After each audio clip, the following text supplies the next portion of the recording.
supported, against the wish of my colleagues, the idea of privatizing electricity. My main argument then was that the beauty of capitalism and of private ownership is that in seeking to make profit, they will render a service. But the danger of public ownership is that whether they render a service or not, they draw on the taxpayer treasury in the name of correcting what is there.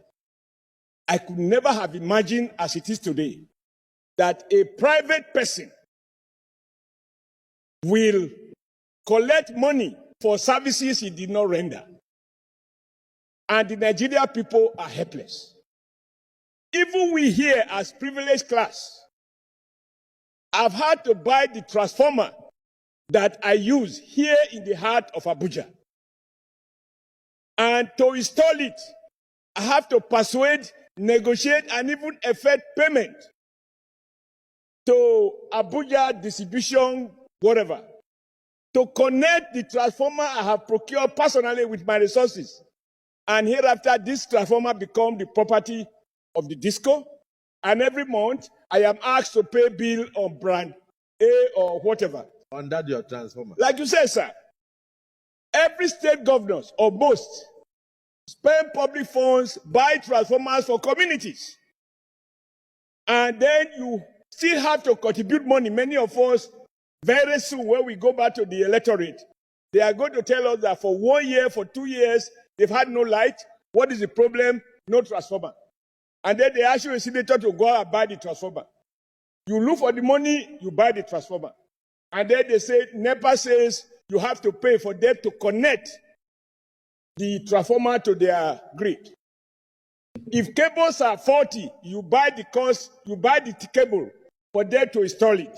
Even right now, I have requests from several communities asking me to buy the transformer and to get them connected. And yet, sir, the key element in distribution is transformer and cables, among others. So if these ones are now being procured by state government using public funds and individuals using their personal resources, what is the cost that these discos are incurring? Now, worse, the money they claim to have paid, because the logic of privatization was to inject private capital into these services.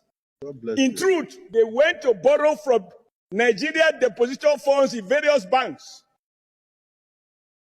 thereby killing some of those banks who have now become the liability of AMCON, which itself is also a contradiction about the logic of free market. And what they have borrowed, Mr. President,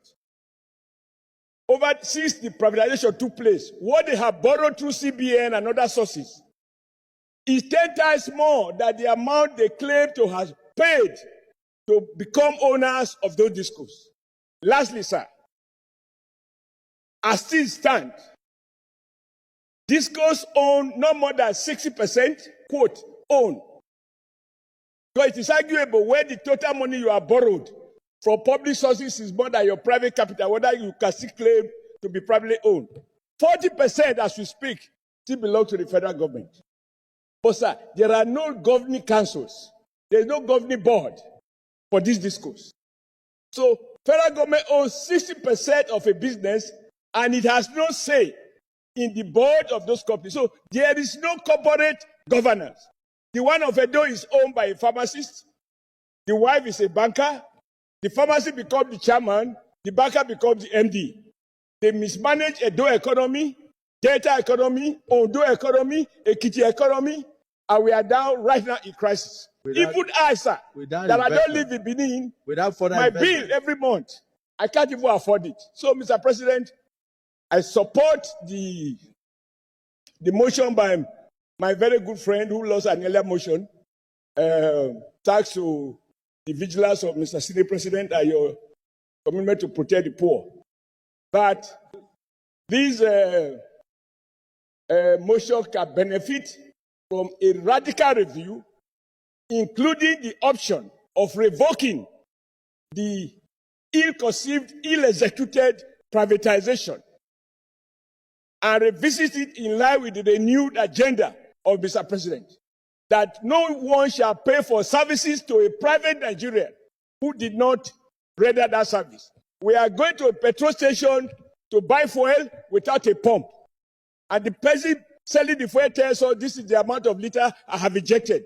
You are not meant to verify it. May your leadership, sir, or common as it is, be the one that gives us the political will to revisit and protect Nigerians, rich or poor, who have been victimized by the fake new owners of this discourse. Thank you, Mr. President.